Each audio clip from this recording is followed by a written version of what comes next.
പരിശുദ്ധ പ്രവാചക തിരുമേനി മദീന മുനവ്വറയുടെ മസ്ജിദുൻ നബവിയുടെ ഉന്നതമായ മിഹ്റാബിലേക്ക് ഇമാമായിട്ട് കയറി നിന്നിട്ട് നമസ്കാര നിർവഹണം നടത്തുമ്പോൾ പരിശുദ്ധ നായകന്റെ പിന്നിൽ സഫ് കെട്ടി മഅ്മൂമായിട്ട് നിൽക്കാൻ ആ ലോകനായകൻ അല്ലാഹുവേ നിന്റെ ദർബാറിലേക്ക് രണ്ട് കൈയും നീട്ടിയിട്ട് ദുആ ചെയ്യുമ്പോ പരിശുദ്ധ റഹ്മത്തുൽ ആലമീന്റെ ദുആക്ക് ഒരു ആമീൻ പറയാൻ പതിനായിരങ്ങൾ മദീനയുടെ മസ്ജിദുൻ നബവിയിലും അതിന്റെ പുറകിലുമായിട്ട് കൂടുമ്പോൾ അതിലൊരു ബിന്ദുവായിട്ട് അണിചേരാൻ അല്ലാഹുവേ എനിക്ക് ഭാഗ്യമുണ്ടാകണേ തമ്പുരാനെ എന്ന് കണ്ടിട്ട് ഷാമിൽ നിന്ന് ഒട്ടകപ്പുറത്ത് യാത്ര ചെയ്ത സഹാബി അല്ലാഹുവിന്റെ റസൂലിന്റെ പള്ളിയിൽ മഅ്മൂമായിട്ട് ദുആ ചെയ്യുകയാണ്.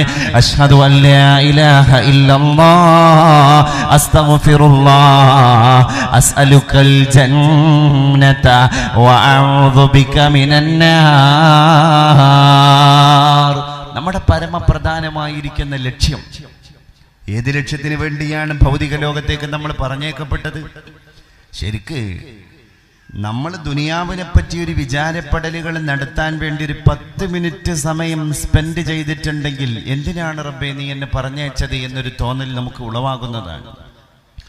ആ തോന്നലാണ് ഖബർ കാണിക്കുന്നത്, ആ തോന്നലാണ് ഹിസാബ് കാണിക്കുന്നത്, ആ തോന്നലാണ് മഹ്ശറാവൻ സഭയിലേക്ക് കടന്നു പോകാനുള്ളവനാണ് ഞാനെന്ന ബോധം ഹൃദയത്തിലേക്ക് കുടിയിരുത്തുന്നത്.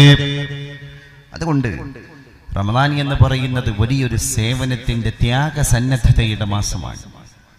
ഇപ്പൊ ഒരുപാട് അന്യമതസ്ഥരായ ആളുകളൊക്കെ റമദാനിനെ മനസ്സിലാക്കാൻ വിശുദ്ധ റമദാൻ ഷരീഫിലൂടെ വലിയ ചൈതന്യങ്ങൾ നേടാനൊക്കെ കടന്നു. മലയാള മനോരമയുടെ ഒരു സ്പെഷ്യൽ പതിപ്പിൽ വായിക്കാൻ സാധിക്കുകയുണ്ടായി. അരീക്കോടുള്ള കല്യാണിയമ്മ എന്ന് പറയുന്ന ഒരു ഹൈന്ദവ സഹോദരി, ഒരു അമ്മച്ചി, നോമ്പെടുത്തതിന്റെ അടിസ്ഥാനത്തിൽ തൻ്റെ സ്പൈനൽ കോഡിന്റെ വേദന പൂർണ്ണമായും പമ്പ കടന്നു. ഇനി ഞാൻ വ്രതാനുഷ്ഠാനത്തിലേക്ക് കടന്നു പോവുകയാണ്. അങ്ങനെ സഹോദര മതസ്ഥരായ ആളുകളൊക്കെ വിശുദ്ധ റമദാൻ മാസത്തെ പുൽകാനും പുണരാനും അതിനെ സ്വീകരിക്കുവാനും അതിൻ്റെ പ്രാധാന്യങ്ങളെ മറ്റുള്ള ആളുകളിലേക്ക് ബോധ്യപ്പെടുത്തി കൊടുക്കുവാനൊക്കെ വന്നുകൊണ്ടിരിക്കുന്ന വളരെ ആവേശകരമായ മുഹൂർത്തമാണ് പുതിയ കാലഘട്ടങ്ങളിലൂടെ നമ്മൾ കണ്ടുകൊണ്ടിരിക്കുന്നത്. നമ്മുടെ ഇഫ്താർ സംഗമങ്ങൾ സ്നേഹത്തിന്റെ, സൗഹൃദത്തിന്റെ, മാനവികതയുടെ ഉജ്ജ്വലമായ സന്ദേശം ലോക ചരിത്രത്തിന്റെ മുൻപിലേക്ക് പ്രദാനം ചെയ്തുകൊണ്ടിരിക്കുന്ന കൂടിച്ചേരലുകൾ, സമ്മേളനങ്ങളായി കൊണ്ടിരിക്കുകയാണ്. അത്തരം സംഗമങ്ങളെ നമ്മൾ പ്രൊമോട്ട് ചെയ്യേണ്ടതുണ്ട്. വിശുദ്ധ ഇസ്ലാം മനുഷ്യപ്പറ്റിന് ഇത്രയും വലിയ പ്രാധാന്യം കൊടുക്കുന്നുണ്ട്.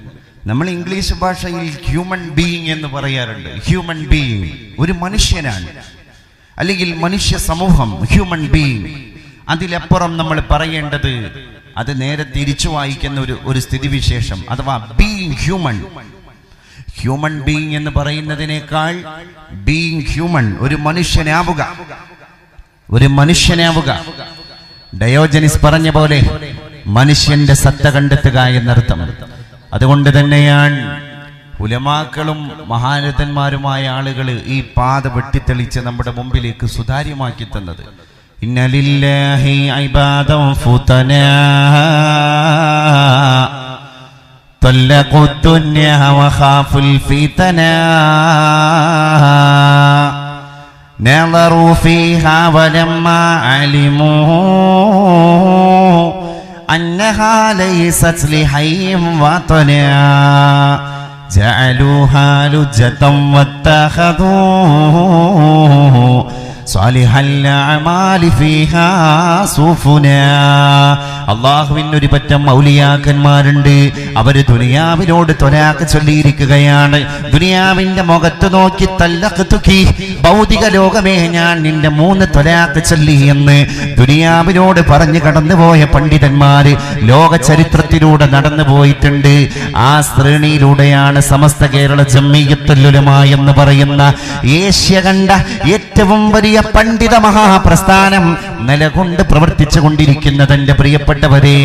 നളറു ഫീഹാ വലമ്മാലിമു, ഈ ദുനിയാവിന്റെ വഞ്ചനകളിലേക്ക്, ഈ ദുനിയാവിന്റെ വൈകൃതങ്ങളിലേക്ക് അവർ ഒന്ന് എത്തി നോക്കിപ്പോയി.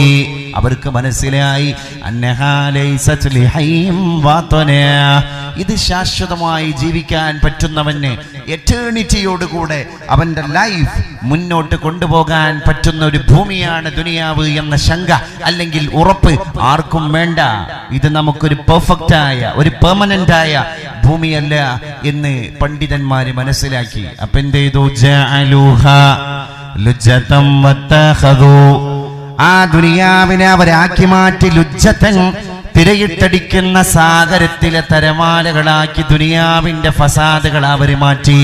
വത്തഖദൂ സ്വാലിഹൽ അഅമാലി ഫീഹാ സുഫുനാ, ആ തിരയിട്ടടിക്കുന്ന തരമാലകളുള്ള ദുനിയാവിന്റെ ഫസാദാകുന്ന തരമാലകൾക്കിടയിലൂടെ ആടാതെ ഉലയാതെ, കാലത്തിന്റെ കാറ്റിലും കോളിലും പെടാതെ, കാലത്തിന്റെ മഹാവിസ്ഫോടനാത്മകമായ പ്രളയങ്ങളിൽ പെടാതെ, കടലിന്റെ ക്ഷോഭങ്ങളിൽ പെടാതെ തീരത്തേക്ക് അണയാൻ ആരാണ് സന്നദ്ധരായത്? അവർക്ക് തീരമണയാനുള്ള കപ്പലാണ് സ്വാലിഹുൽ അഅമാൽ. ഈ തിരയിട്ടടിച്ചു കൊണ്ടിരിക്കുന്ന ദുനിയാവാകുന്ന തീരക്കടലിൽ തീരത്തേക്ക് നിങ്ങൾക്ക് കടന്നു പോകാൻ ഒരു പടക്കപ്പൽ അനിവാര്യമാണ്, ഒരു യാനപാത്രം അനിവാര്യമാണ്. ആ യാനപാത്രമാണ് സ്വാലിഹുൽ അഅമാൽ. ഈ ഇരുത്തം അല്ലാഹു തന്ന തൗഫീഖാണ്. നമ്മൾ ചിന്തിക്കണം. കാരണം നമ്മളല്ലാത്ത നൂറുകൂട്ടം ആളുകൾ അവരുടെ ജീവിതത്തിലെ ഭൗതിക തിരക്കുകളുമായി, വ്യവഹാരങ്ങളുമായി ഇൻവോൾവ് ആയിക്കൊണ്ടിരിക്കാൻ ഈ സമയത്ത് പോലും ഏതൊരു മെസ്മറിസം, ഏതൊരു ശക്തിയാണ് നമ്മളെ ഈ പന്തലിന്റെ ചുവട്ടിലേക്ക് ഗ്രാസ്പ് ആകർഷിച്ചത്, നമ്മളെ ഇങ്ങോട്ട് കൊണ്ടുവന്ന ഘടകം എന്താണ്? അപ്പൊ അത് തൗഫീഖാണ്. അള്ളാഹു കുറച്ചു നേരമാണെങ്കിലും 1-2 മണിക്കൂറാണെങ്കിലും പഠിച്ചോനെ ദീനിന്റെ സദസ്സിൽ പോയി ഞാൻ ഇരുന്നു എന്ന് നാളെ റബ്ബിന്റെ കോടതിയിൽ പോയി സാക്ഷി പറയാൻ ഉതകുന്ന രീതിയിലുള്ളൊരു സദസ്സിന്റെ മുറ്റത്തേക്ക് നിങ്ങൾ കടന്നു വന്നിട്ടുണ്ടെങ്കിൽ അള്ളാഹു തന്ന തൗഫീഖാണ്. അതുകൊണ്ട് തന്നെ പടച്ച റബ്ബിനോട് നമ്മൾ തേടണം. ഇടക്കിടക്ക് ഓരോ കാര്യങ്ങൾക്ക് വേണ്ടി ദീനിനെ മനസ്സിലാക്കണം. ദീന് പഠിപ്പിക്കാൻ വേണ്ടി ഒരു സദസ്സ് എന്നതിലപ്പുറം ജീവിതം തന്നെ ദീന് പഠിപ്പിച്ചു കൊണ്ടിരിക്കുന്ന മുഹൂർത്തങ്ങളാകണം. പരിശുദ്ധ പ്രവാചക തിരുമേനിയുടെ കാലഘട്ടത്തിൽ സ്റ്റേജ് കെട്ടിയിട്ടുള്ള ഇസ്ലാമിക് പ്രൊപ്പഗേഷൻ നടന്നിട്ടില്ല. CD പബ്ലിഷ് ചെയ്തല്ല അന്ന് ഇസ്ലാമിക് പ്രൊപ്പഗേഷൻ നടന്നത്. അന്ന് ജീവിതമാണ് സന്ദേശം. എവിടെ പോകുമ്പോഴും എന്താണോ കണ്ടത് അവിടെ തിരുത്തി കൊടുക്കുന്ന ജീവിതത്തിന്റെ സാഹചര്യത്തിൽ പഠിപ്പിക്കപ്പെടുന്ന മതത്തിന്റെ പ്രബോധനത്തെ അല്ലാഹുവിന്റെ റസൂൽ സഹാബത്തിന്റെ മുമ്പിലേക്ക് പ്രദർശിപ്പിച്ചു കൊടുക്കുകയാണ്.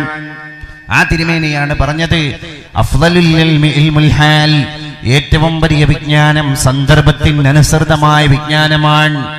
ഫോർ എക്സാമ്പിൾ, നമ്മുടെ കുട്ടി വീട്ടിലേക്ക് കടന്നു വരുന്ന സമയത്ത് ഈ കുട്ടിയെ കൈ പിടിച്ചിട്ട് നമ്മൾ പറയും, മോനെ നീ സലാം പറയാൻ വിട്ടുപോയല്ലോ. വീട്ടിലേക്ക് കയറി വരുമ്പോ നീ സലാം പറയണ്ടേ? അതുകൊണ്ട് സലാം പറയലൊരു ഇസ്ലാമിന്റെ മര്യാദയാണ് എന്ന് കുഞ്ഞുമോന്റെ മുഖത്ത് നോക്കി ആ ഇവന്റ്, ആ സംഭവം നടക്കുന്ന സാഹചര്യത്തിൽ നമ്മൾ പറഞ്ഞാൽ എത്ര ജന്മമുണ്ടെങ്കിലും ശരി, ഇനി വീട്ടിലേക്ക് കടന്നു വരുമ്പോ അവന്റെ ചുണ്ടുകളിൽ സലാം തത്തിക്കളിക്കും എന്നത് തീർച്ചയാണ്. നമ്മൾ ഇന്ന് ചെയ്യുന്ന പണിയോ, കുട്ടി സലാം പറയാൻ വിട്ടുപോയാല് ഇവനിങ്ങനെ സലാം പറയുന്ന ശീലമൊന്നുമില്ല. അതുകൊണ്ട് ഒരു ട്യൂഷൻ ടീച്ചർ അടുത്തേക്ക്, അല്ലെങ്കിൽ ഒരു അധ്യാപകന്റെ അടുക്കലേക്ക്, അല്ലെങ്കിൽ ഒരു ഗുരുനാഥന്റെ അടുക്കലേക്ക്, അല്ലെങ്കിൽ സ്പെഷ്യൽ തർബിയത്ത് കൊടുക്കുന്ന ഒരു കേന്ദ്രത്തിലേക്ക് ഇവനെ പറഞ്ഞേക്കണം. അപ്പൊ നമ്മൾ അതിന്റെ സമാന്തരമായ വഴികളെ പറ്റി അന്വേഷണം നടത്തുകയാണ്. What is our duty? ഞാൻ ചോദിക്കട്ടെ, നമുക്ക് പ്രത്യേകിച്ച് ഉത്തരവാദിത്വങ്ങളൊന്നുമില്ലേ? ദീന് എന്ന് പറഞ്ഞാൽ പിന്നെ എന്താണ്? അല്ലാഹുമ്മ ലൗലാ അൻത മഹ്തദൈനാ വലാ തസദ്ദഖ്നാ വലാ സല്ലൈനാ ഫഅൻസിൽ സകീനതൻ അലൈനാ വസബ്ബിതിൽ അഖ്ദാമ ഇല്ലാ ഖൈനാ നഹ്നു ലുലാ ജാഊക മുസ്ലിമീനാ സല്ലു അലൈഹി വസല്ലിമു തസ്ലീമാ. ഇത്ര മനോഹരമായ പ്രകാശമാനമായിരിക്കുന്ന പ്രസ്ഥാനമായി പരിശുദ്ധ മതം അറേബ്യൻ മണലാരങ്ങളിൽ നിന്ന് കടന്നു വരികയാണ്. ഇന്നൽ ഈമാന യരിസു ഇലൽ മദീന, ഈ ഈമാൻ മദീനയിലേക്ക് തന്നെ തിരിച്ചു പോകുന്നതാണ്. നമുക്കൊക്കെ നമ്മുടെ കൽബിലേക്ക് ചേർത്താൻ കഴിഞ്ഞിരിക്കുന്ന ഈമാൻ അത് മദീനയിൽ നിന്ന് വിരുന്നു വന്ന ഈമാൻ, മദീനയുടെ മണലാരണ്യത്തിൽ നിന്ന് ലോകനായകന്റെ വാഗ്ദോരണികളിലൂടെ ലോകത്തിന്റെ മണ്ഡലങ്ങളിലേക്ക് പ്രവഹരിച്ചു പോയ ഈമാൻ അത് നമ്മുടെ ഹൃദയങ്ങളിലേക്ക് മാലിക് ബിൻ ദീനാറിലൂടെ ചേക്കേറുകയാണ്, അവിടുത്തെ അനുയായികളിലൂടെ ചേക്കേറുകയാണ്.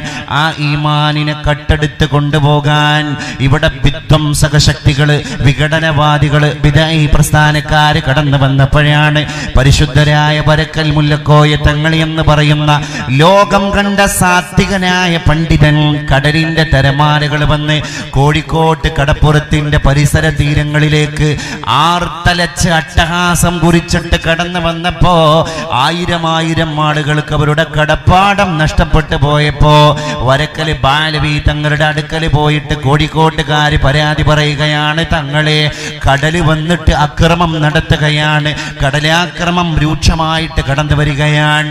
ബഹുമാനപ്പെട്ട സമസ്ത കേരള ജംഇയ്യത്തുൽ ഉലമയുടെ സ്ഥാപകനായ അന്നത്തെ അള്ളാഹുവിന്റെ വലിയായ സയ്യിദായ പരിശുദ്ധ പ്രവാചക തിരുമേനിയുടെ രക്തത്തിന്റെ പരമ്പരയിലെ പേരക്കിടാവായ നമ്മുടെ നായകനായ വരക്കൽ തങ്ങള് നേരെ ഒരു വടികുത്തിയിട്ട് കടലിന്റെ മുറ്റത്തേക്ക് ഇറങ്ങിച്ചെല്ലുകയാണ്. കടലിനോട് അഭിമുഖമായി ഒരു മഹാനായ മനുഷ്യൻ നടന്നുപോയി.